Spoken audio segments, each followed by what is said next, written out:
Hello दोस्तों, आज फिर हम आपके लिए एक नया वीडियो लेकर आए हैं, आपके सामने हाजिर हुए हैं। और ये आपका ऑडिंग टेस्ट रीजनिंग का एक बहुत ही महत्वपूर्ण क्वेश्चन है, बहुत ही इम्पोर्टेंट क्वेश्चन है। इस क्वेश्चन को आप शुरू से लेकर लास्ट तक बहुत ध्यानपूर्वक देखिए कि असेंडिंग ऑर्डर के क्वेश्चन को हम कैसे हल करते हैं। और ये इस तरह के क्वेश्चन अधिकतर कॉम्पिटिशन एग्जाम में आते ही रहते हैं, मिलते ही रहते हैं और बहुत ही शॉर्टकट तरीके से, बहुत ही अचूक तरीके से हम इन प्रश्नों को हल करते हैं। आप आइए और देखिए इस वीडियो को शुरू से लेकर लास्ट तक देखिए और ध्यानपूर्वक देखिए किस तरह इस प्रश्न को हल किया जा रहा है। इस टॉपिक का नाम है ऑर्डरिंग टेस्ट रीजनिंग। क्वेश्चन है आपका, निम्नलिखित संख्याओं को उनके असेंडिंग ऑर्डर यानी आरोही क्रम में लिखिए। ये बहुत ही महत्वपूर्ण क्वेश्चन है। एक बार फिर मैं आपको बता रहा हूँ, बहुत ही ध्यानपूर्वक इस वीडियो को आप शुरू से लेकर लास्ट तक देखिए। निम्नलिखित संख्याओं को उनके असेंडिंग ऑर्डर आरोही क्रम में लिखिए। संख्याएं तो ये आपकी 65, 40, 82, 25, 77, 96, 58। अब इन संख्याओं को, इन नंबर्स को हमें इनके असेंडिंग ऑर्डर में लिखना है। कैसे लिखते हैं? अब हम लोग आंसर पे बात करते हैं। सबसे पहले हम लोग आंसर पाते हैं। सबसे पहले ये जानते हैं कि असेंडिंग ऑर्डर है क्या, किस तरह लिखेंगे असेंडिंग ऑर्डर को। असेंडिंग ऑर्डर होता क्या है? असेंडिंग ऑर्डर ये आपका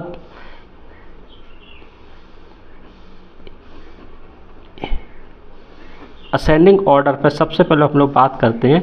असेंडिंग ऑर्डर होता क्या है, किस तरह हम लिखेंगे। तो आपको मैं बता दूं, असेंडिंग ऑर्डर का मतलब होता है एक आरोही क्रम। मतलब हमें असेंडिंग ऑर्डर में इंक्रीज सब लेके आना, यानी चाहे कोई स्थान हो, वस्तु हो, या कोई वजनदार हो, कोई नंबर्स हो, कोई वर्ड्स हो, इन्हें हमें बढ़ते हुए क्रम में लिखना है। यानी इनका मतलब होता है असेंडिंग ऑर्डर का बढ़ता हुआ क्रम, बढ़ता हुआ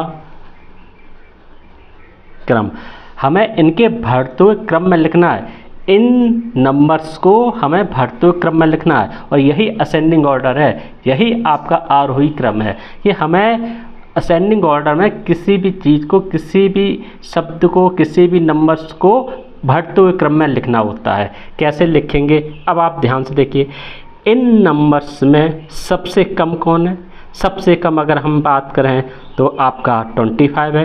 तो सबसे पहले हम लिखते हैं 25। उसके बाद हम आगे चलते हैं और फिर देखते हैं उससे कम कौन, उससे ज़्यादा कौन है। अगर हम 25 से आगे बात करें तो 82, 77, 96, 58, 65, 40 में सबसे ज़्यादा जो कम है वो है आपका 40। अब 40 से ज़्यादा कौन है, अब ये देखना है। आपका 25 हो गया, आपका 40 हो गया। अब हमें ये देखना है कि 77, 96, 58, 82, 65 इनमें से कौन बड़ा है। तो अगर मैं यहाँ बात करूँ तो आप देखिए ना, जो आपका 58 है वो इनमें से बड़ा है, 40 से बड़ा है। तो आ गया आपका 58। अब 58 से बड़ा कौन है, यानी हमारे पास 3 नंबर से आगे। अब बचा हुआ आपका 65, आपका 82, आपका 77, 96। अगर हम इनमें देखें तो 58 से बड़ा है आपका 65 नंबर। और अगर हम 65 नंबर से बड़ा नंबर देखें तो अब आपका बचता है, वो आपका बचता है 77, 82 और आपका 96। तो 65 से बड़ा नंबर है वो है आपका 77 नंबर। अब 77 नंबर से बड़ा कौन है? 82, 96 में से जाहिर सी बात है कि 82 नंबर 77 से बड़ा है। और सबसे बड़ा नंबर इनमें है वो है आपका 96। यानी अगर हम बात करें तो ये हो गया इनका असेंडिंग ऑर्डर। आप बहुत ध्यान से, गौर से देखिए। इस तरह हम असेंडिंग ऑर्डर को, किसी नंबर्स को, किसी वर्ड्स को इसी तरह ही लिखते हैं, यानी बढ़ते हुए क्रम में लिखते हैं। आप यहाँ पर देखिए 65, 40, 82, 25, 77, 96, 58 है। और यहाँ पर हमने जब लिखा असेंडिंग ऑर्डर में तो आपका आया 25, 40, 58, 65, 77, 82, 96।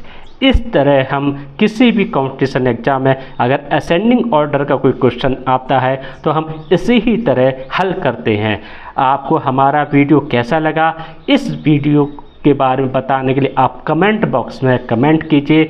और आपने अगर इस चैनल को सब्सक्राइब नहीं किया है तो आप इस चैनल को जल्द से जल्द सब्सक्राइब करने की कोशिश करें, सब्सक्राइब करने की आप कृपा करें, क्योंकि आपको फिर इसी तरह के ही वीडियो मिलते रहेंगे जो आपके कॉम्पिटिटिव एग्ज़ाम में बहुत ही काम आएंगे। और इसलिए आप इन वीडियो को ध्यानपूर्वक देखते रहिए। धन्यवाद दोस्तों।